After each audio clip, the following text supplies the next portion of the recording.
deltası degan formula bo'lmaydi. Deltasi deganimiz bu navbatda biz sarflangan konsentratsiya, to'g'rimi? Bizlarda bunday konsentratsiya bor edi. S1 chiqadi, dastlabki S2 chiqadi.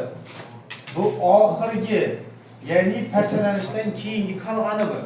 Regressiya kirishdan keyingi qolgani.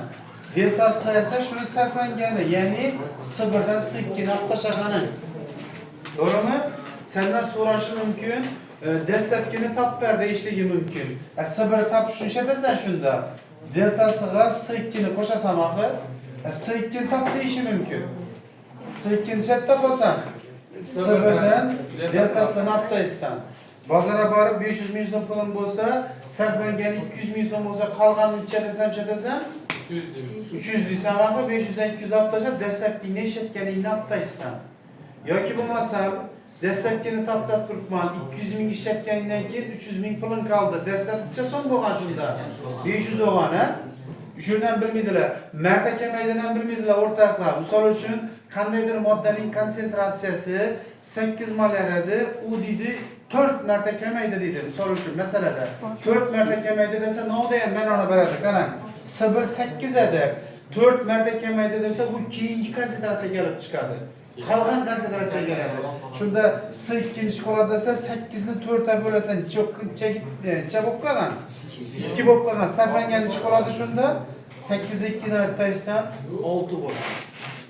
Tushunarlimi? E'tiborda aka. Demak, marta kamaydi. Falon marta kamaydi desa, shunga bo'lsang, keyingisi kelib chiqadi.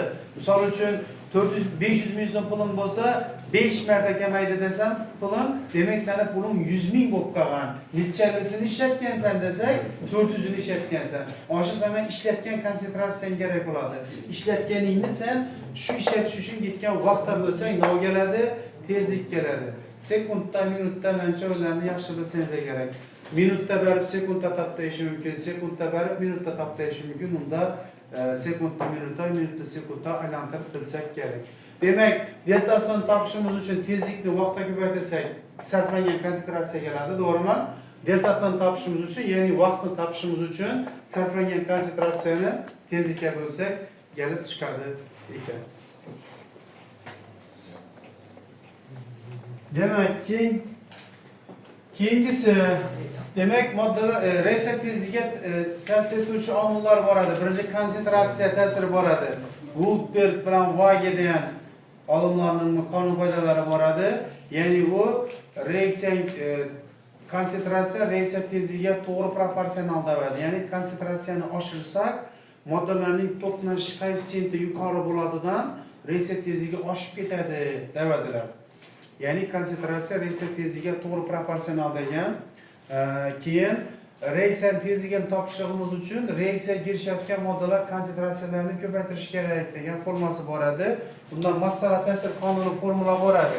Bu teng K1 ko'paygan A ning eninchisi ko'paygan B ning nomzodi eninchisi degan formula. Ya'ni reaksiya bo'yicha A plus B teng S bo'ladigan bo'lsa, bera N, bera M qo'yadigan bo'lsa, to'g'ri reaksiya tezligini topib bering desa, reaksiyaga kirishayotgan moddalar konsentratsiyalarini ko'paytiramiz. Oldindagi koeffitsiyentlarni darajaga qo'yar edik, to'g'rimi?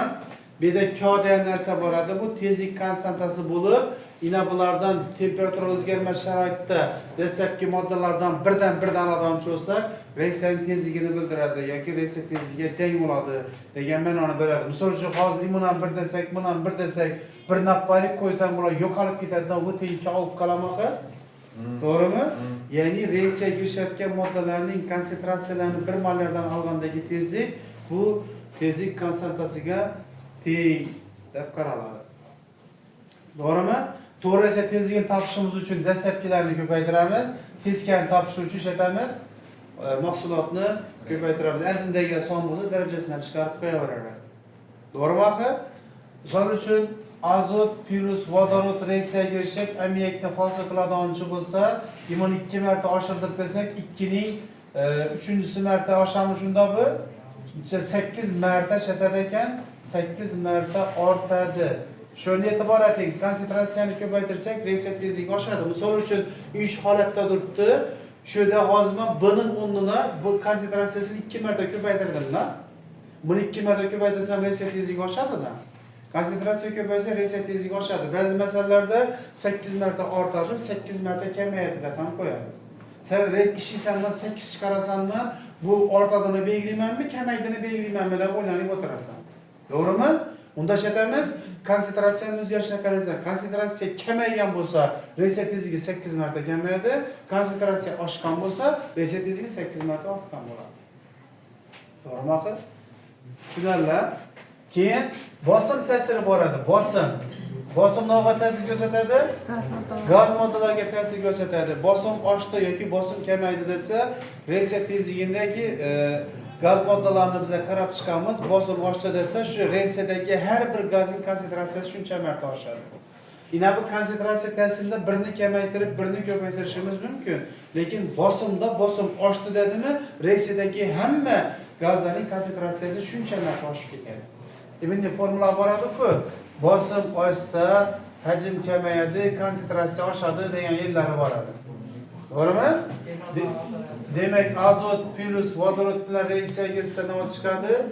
Ammiak chiqadi desakda, shu reaksiyada bosim oshdi 2 marta deb turibdi. Demak, ina bam gaz, to'g'rimi? Demak, to'g'ri reaksiya tezligini topib berma yoki to'g'ri reaksiya tezligi necha marta o'zgaradi degan savolni berishi mumkin. Demak, bosim oshdi, reaksiya tezligi oshadi. Bosim kamaydi, reaksiya tezligi kamayadi. Demak, reaksiya kirishi to'g'rida reaksiya tezligini topib qo'yibdi. Shuning uchun dastlabki moddalarni ko'paytirishligim kerak bo'ladi. Bu teng. Demak, buniki 2 ning birinchisi ko'paygan 2 ning 3-chi so'rotdan 16 marta ortadi. Bu to'g'ri reaksiya tezligimiz, to'g'ri. Bu yerda teskari reaksiya tezligi ham oshadi. Teskari bo'lsa, bu yoqqa yo'tilgan reaksiya, yuzaga yo'tilgan reaksiya, chapaga yo'tilgan. Ya'ni bu teskari bo'ladiganchi bo'lsa, 2 ning ikkinchisi bo'ladimi bu? Demak, 4 marta ortadi ekan. Juda muvozanat qaysi tomonga siljiydi deyish ham mumkin. Bosim 2 marta oshish hisobiga to'g'ri reaksiya tezligi 16 marta, teskari reaksiya tezligi 4 marta oshsa, o'zidan ko'rib turibdi, qachonga ketadi reaksiya? 10ga ketib qoladi. Ya'ni bosim oshdi desa biza gaz moddalaridagi koeffitsiyentlarni qo'shib chiqaradik-ku. Tenglikdan oldingi va tenglikdan keyingilarni qo'shib chiqaradikdan bosim oshdi desa, demak ko'pdan kamaydi desa, kamdan ko'pga siljadi. Endi isboti shu dedan, demak bu yerda gaz molekulasi ko'p, shuning uchun reaksiya tezligi 16 marta ortdi. Bu yerda gaz molekulasi kam, shuning uchun reaksiya tezligi 4 marta ortdi. Demak, 16 degani to'g'ri reaksiya tezligining reaksiyasi tez bo'lganligi uchun muvozanat nerasi siljib turibdi? O'ngga siljib turibdi ekan. Tushunarlimi? Yetib bordimi? Temperatura ta'siri Van Hoff qoidasi bor edi.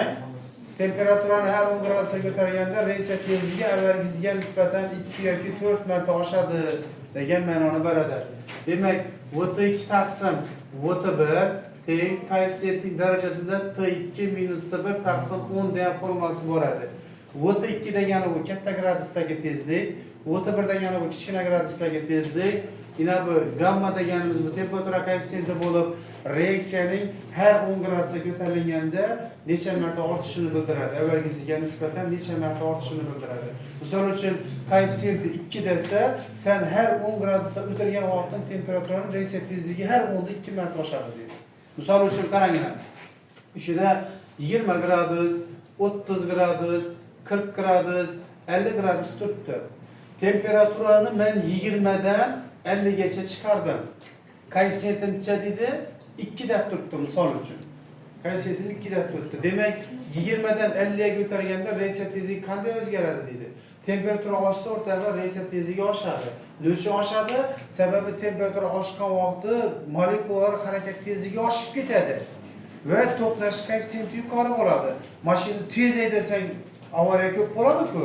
Ulardan shunday bo'ladi. Idishni qizdiradiganchi bo'lsa, gaz molekula harakat tezligi oshadi, to'qnash koeffitsiyenti yuqori bo'ladi va reaksiya tezligi oshib ketadi. Shuning uchun temperatura oshsa, reaksiya tezligi oshadi, temperatura kamaysa, reaksiya tezligi kamayadi. Hozir 50 dan 20 ga tushdi deb ham beradi. Biz faqat ortada o'rganib qolamizdan kamayadi, yodimizdan chiqib ketadi. Demak, 20 dan o'tdik biza 50 ga o'tdik. Shuning ma'nosini ham ko'p o'quvchi bilmaydi. Buni ma'nosini yana aytaman. her 10 gradusga ko'targanda reysat tezligi 2 marta oshadi deydi. U degani 20 dan 30 o'tganda 2 marta, 30 dan 40 o'tganda 2 marta, 40 dan 50 o'tganda 2 marta oshadi ham mana bo'ladi. Jami necha bo'ladi? 2 ning kubi bo'ladidan 8 marta ortadi reysat tezligimiz. Agar 50 dan 20 ga tushsa, bundan o'tganda 2 marta sekinlashadi, bundan o'tganda yana 2 marta, bundan o'tganda yana 2 marta va jami 8 marta reysat tezligi sekinlashadi. Va biza shuning o'zini soddaroq formulada yozishimiz ham mumkin ekan. Bu delta v teng koeffitsiyentni t2 minus t1 taqsim 10 dir. Bu reysat tezligining necha marta ortishi yoki kamayishini bildiradigan formula. Bu ayni reysa necha turganini bildirmaydi. Reysa necha marta ortib yoki necha marta kamayganini bildiradi. Bu aniq. Tushunarlimi? Misol uchun hozir biz 20 da turibdi, 50 ga chiqardik. Reysa tezligi qanday o'zgardi turibdi? Demak, delta v teng koeffitsiyenti nechayna? 2. 2 ning darajasida 50 minus 20 bo'ladi. 20 taqsim 10 bo'ladi. Yana ayirsan 30, 10 bo'lsang 3, 2 ning 3-chi so'rib shuning o'zini beraman.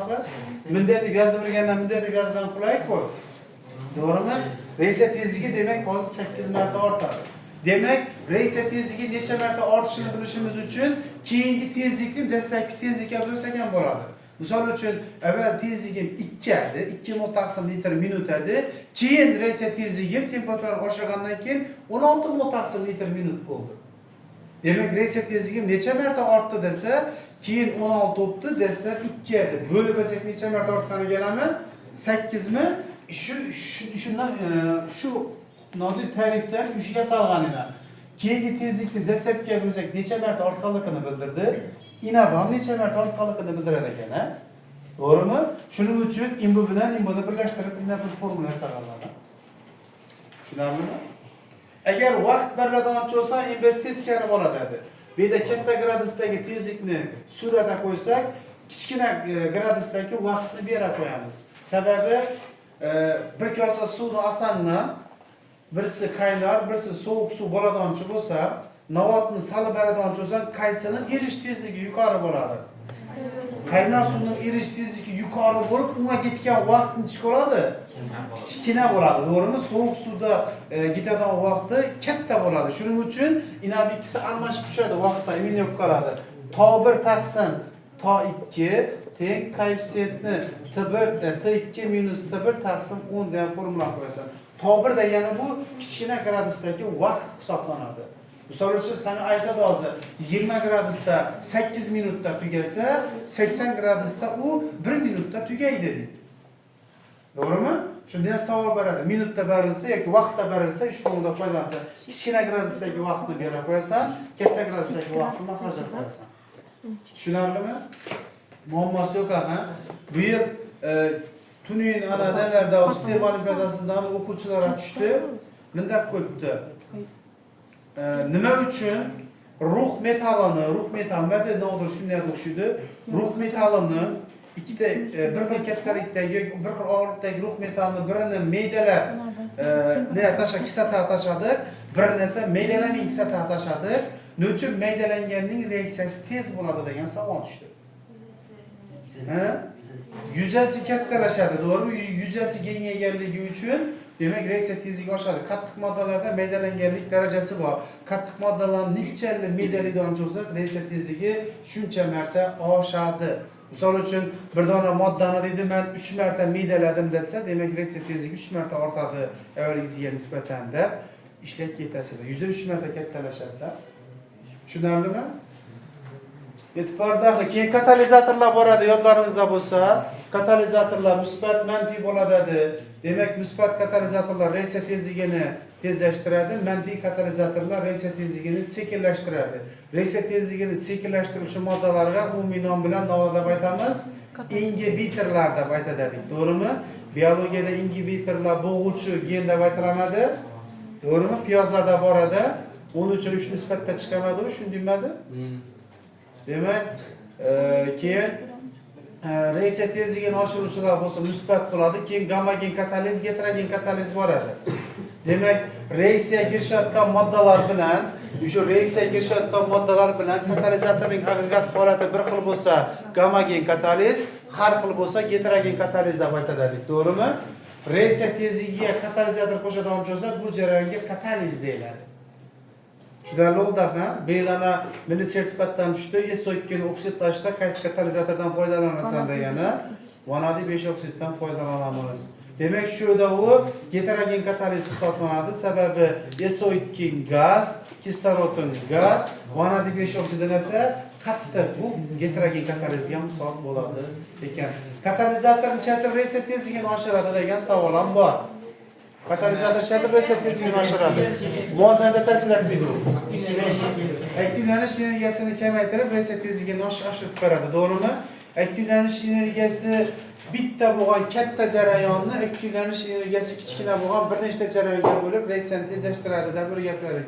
Ya'ni Nadaliklardingda 2 metr to'siq qo'yadigan bo'lsam sakrolmaysan, lekin 2 metr to'siqni 4 ta bo'lib yarim metrdan qo'yadigan bo'lsang, undan sakrolasan dedik, to'g'rimi?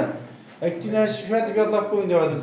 Aktivlanish energiyasi katta bo'lgan bitta jarayonni aktivlanish energiyasi kichkina bo'lgan bir nechta jarayonga bo'lib reaksiya tezligini oshiradi yoki aktivlanish energiyasini kamaytirib reaksiya tezligini oshiradi desak bo'ladi. Tushunarlimi? Siz ana takrorladik. Endi masalasini boshlaymiz. SO2 da chiqmagan bo'lsa, bular nazariy ma'lumotlar. 231-savol.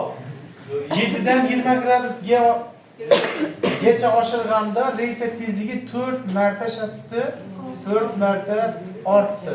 Ina bu formula qo'yib bersangiz ham bo'ladi. Ya'ni delta O teng koeffitsiyentni T2 minus T1 taqsim 10 deb o'rgatmadikmi? Reaksiya tezligi necha marta ortishini bildiradigan formula. Demak, bir de 4 qo'yaman, teng koeffitsiyent x oradidan 27 minus 7 taqsim 10, x necha chiqadi? 2 chiqadi. Endi men aytib qo'ydi, nechadan nechaga oshirgan? 15 gradusdan 318 kelvingacha oshiribdi. Kelvinni temperatura aylantirib beradi? -273. 45 mi? 45 gradusga ko'tarilganda reaksiya tezligi qanday o'zgaradi? Yana shu formulani qo'yamiz. Shuni, demak delta V teng koeffitsiyent ikkilikni topib oldi. Demek 45 minus 15 taqsim 10. Delta V teng 2 ning 3-sini 8 chiqadi. 8 marta oshadi. Demek şu formulani yaxshilab yodlab qo'yish kerak. Bu reaksiya tezligining necha marta ortishini bildiradigan 230 da ajoyib chiqib qo'yibdi. Chat ajoyib. Almashtirib yozsa ikkisini aralashtirib. Yo'q. 228 qarang, metan kislorodda yanib, bu yerda karbonatangit bilan suv chiqibdi. 2 qo'ysak deng. Oson bo'lishi uchun qarang, 36 marta sekinlashtirib qo'yibdi. To'g'ri, 36 dan 7 chiqarsak 6 mi? Imoniyatida 2 bor-ku. Demak, shuni 6 da bolaman. Oson bo'lishi uchun. Demak, bu 6 bo'ladiganchi bo'lsa, menga teng miqdorda nav qo'shdim deb qo'yibdi. Azot bilan kislorod qo'shdim dedi. Demak, endi ikkisi 6 deb turibdi. Shunda reaksiya tezligi, imonning reaksiya tezligiga nisbatan deb 36 marta sekinlashdi reaksiya tezligi. Sekinlashish aniq. Sababi ibida 6 mol sof kislorod bilan yanib turadi. Inabiyada esa 6 mol aralashma bilan yandi. Beda bu ikkisi 6 mol bo'ladigan bo'lsa, aniq kislorodning moli 6 dan kichkina-ku.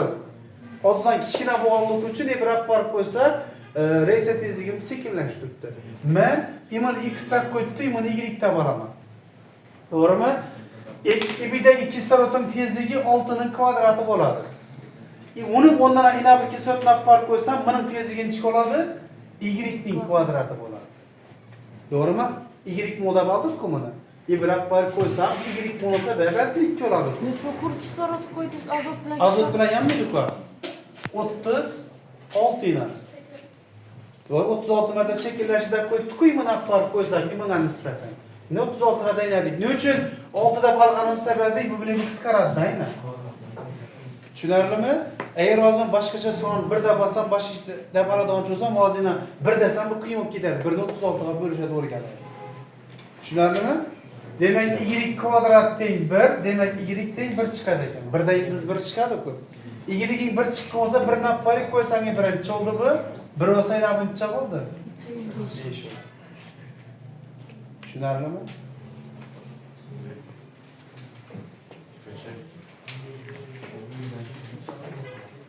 Ha? İşte biz kalan. 224. savol. X graduscha reset tezligi berilgan, ichi 0,2 mol taqsim litr minutmi? Sekundmi? Sekund ekan. Keyin 10 gradusga ko'tardik. 250 kelvin. 177 450 kelvin, ha? 450 kelvinga ko'tardik. 450 kelvinga. Necha gradus bo'ladi bu gradusga aytdi? 177 gradusga ko'tarib Geçemi yo gemi? Geçe bo'lishi kerak. Geçe. Geçe degani shunchalik geçe, shunchalik odam ko'targanlar. Demak, shunda bundagi tezlik ichida ko'tdi. 3,2 mol taqsim litr sekund bo'lgan, to'g'rimi? Demak, mana bu gradus bunga nisbatan kichkina bo'lgan. O'sha tezlik aytib qo'yibdi, 177 gacha oshirdim deb qo'yibdi. Demak, avvalgi mana bu bundan kichkina bo'lgan. Buning temperaturasini T1 deyman. Bunda bir kichik temperaturdagi tezlik bo'lsa, inaqim T1 bu. Inaqim katta gradus ekan, bundagi tezlik nima bo'ladi shunda? T2 bo'ladi. Demak, formula qo'yamiz. T2 taqsim T1 teng koeffitsiyentning darajasida T2 minus T1 taqsim 10 edi. T2 miz ana 3,2 doğru shahsada 3,2 T1-chi 0,2 koeffitsiyent necha ekan? 2 bo'lsa 2 ning 177 minus x taqsim 10'si bo'ladi. Doğru mu?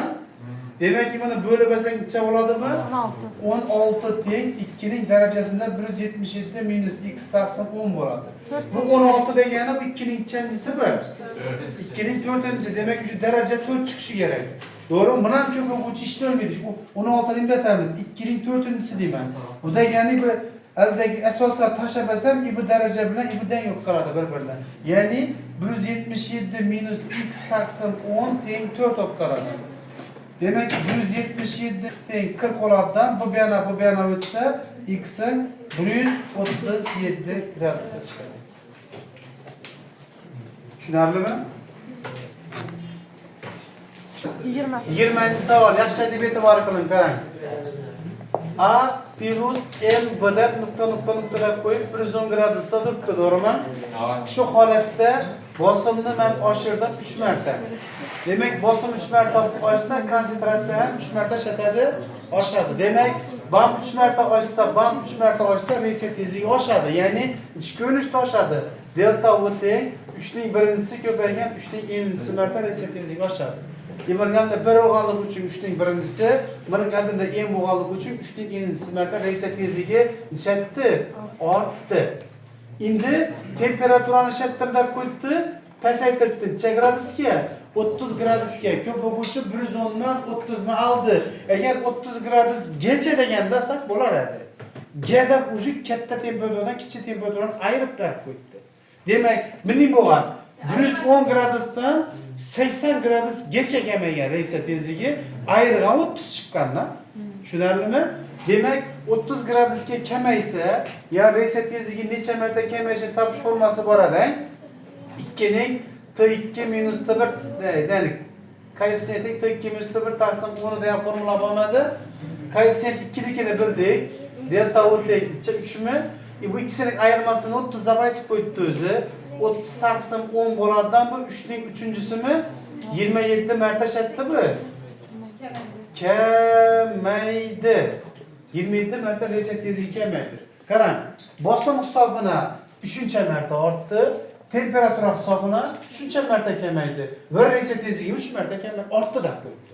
Shunda ortgani kamayganidan 3 marta ko'p bo'ladi. Tushunarlimi? Demak, 3 ko'paygan 3 ning n'si taqsim 27 tengcha deymiz, 3 deymiz.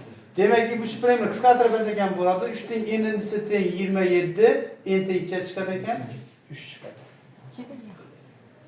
3 chiqadi.